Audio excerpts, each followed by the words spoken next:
After 20 years of conflict, the United States is withdrawing from Afghanistan.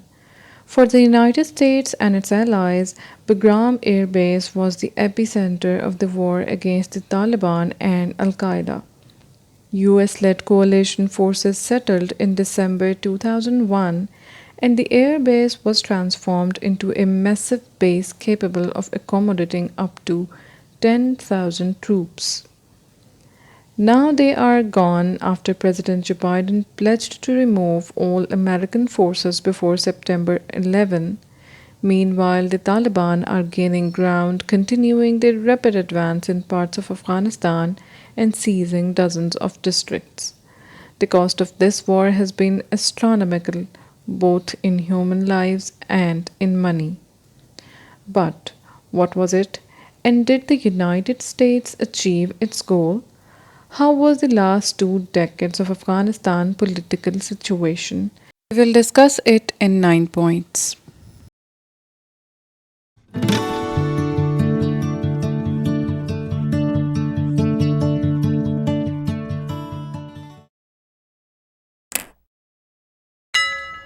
Why did the United States invade Afghanistan in the first place? On 11 September 2001, the attacks in the United States killed nearly 3,000 people after planes were hijacked and crashed into the World Trade Center in New York and the Pentagon in Virginia.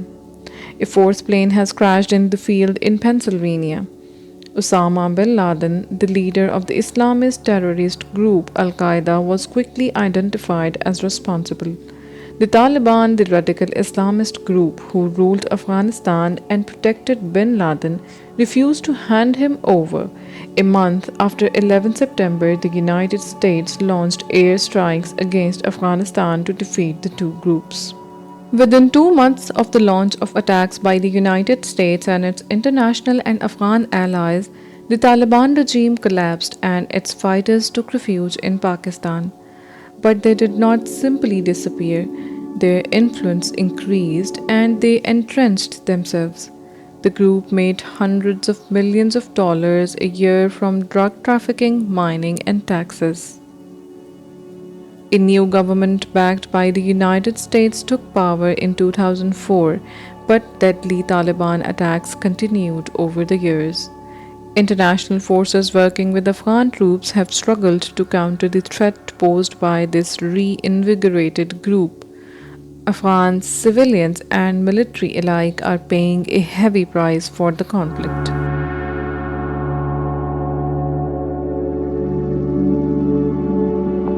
So, Afghanistan's problem started in 2001? The short answer is no.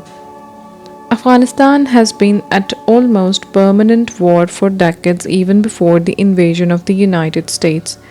In the late 1970s, the Soviet army invaded Afghanistan to support its communist government. It faces a resistance movement known as the Mujahideen, which is supported by the United States, Pakistan, China, and Saudi Arabia, among other countries. Soviet troops withdrew in 1989, but the civil war continued. In the ensuing chaos, the Taliban, which translates to students, appear.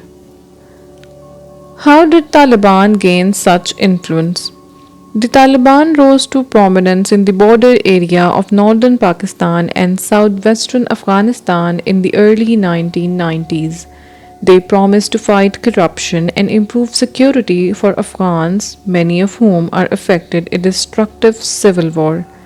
They are rapidly expanding their influence and introducing or supporting Islamic punishments such as public executions of convicted murderers and adulterers and amputations for those convicted of theft. They require men to grow beards and women to wear the burqa, a veil that covers the face and body. The Taliban also bans television, music, and movies and disapproves of schooling for girls aged 10 and over. So the Taliban never really disappeared? At times over the past 2 decades, the Taliban has been on the rise, but it was not meant to last. In 2014, at the end of the bloodiest year in Afghanistan since 2001, The international forces, reluctant to stay in Afghanistan indefinitely, ended their combat mission, leaving the Afghan army to take care of it, fight the Taliban. But it gives momentum to the Taliban, who seize territory and detonate bombs against the government and civilian targets. In 2018, the Taliban are openly active on 70% of the Afghan territory. What is the cost of the conflict?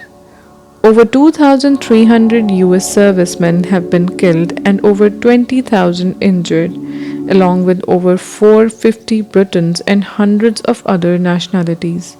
But it is the Afghan people who have suffered the most losses, with some studies suggesting that more than 60,000 members of security forces have been killed. Nearly 111,000 civilians have been killed or injured since the United Nations began to systematically record civilian casualties in 2009. According to a study, the financial cost to American taxpayer is estimated at nearly $1,000 billion. What is Doha Agreement? In February 2020, the United States and the Taliban signed an Afghanistan pacification agreement that they have been preparing for years.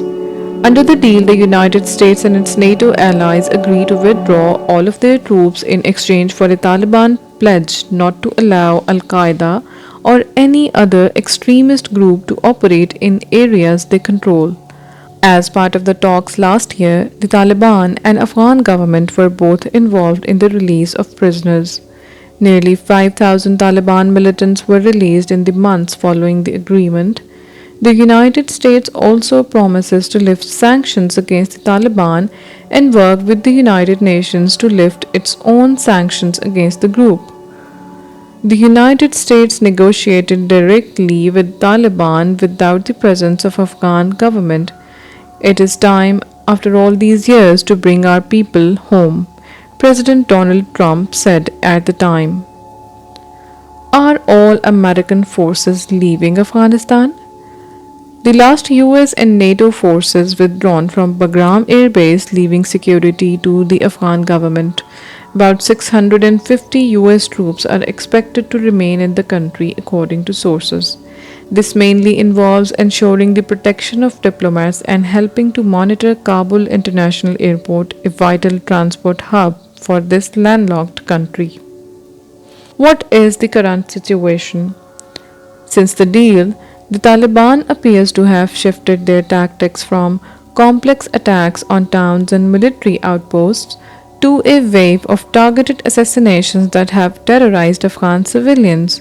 They are seizing large swathes of territory, threatening to overthrow the Kabul government once again following the withdrawal of a foreign power. Al Qaeda also continues to operate in Afghanistan, while ISIS militants also carry out attacks in the country. Concern is growing over Kabul's future, but Afghan President Ashraf Ghani insists the country's security forces are perfectly capable of keeping insurgents at bay. 2 decades in Afghanistan, was it worth it? Some experts say that since the start of the war, no successful international terrorist attack has been planned from Afghanistan. So, if one refers only to the extent of international counter-terrorism, the Western military and security presence there has served its purpose. But 20 years later, the Taliban are far from being defeated and remain a formidable fighting force. According to some reports, the month of June was the scene of the worst violence since the arrival of the coalition, with hundreds of deaths. Hard-won development is also under threat, with many schools, government buildings, and electricity pylons now damaged or destroyed. Al-Qaeda, the Islamic State group, and other militant groups have not disappeared. They have resurgent and no doubt encouraged by the imminent departure of the last Western forces. After all, it is the Afghan people who have suffered the most losses and paid the highest cost.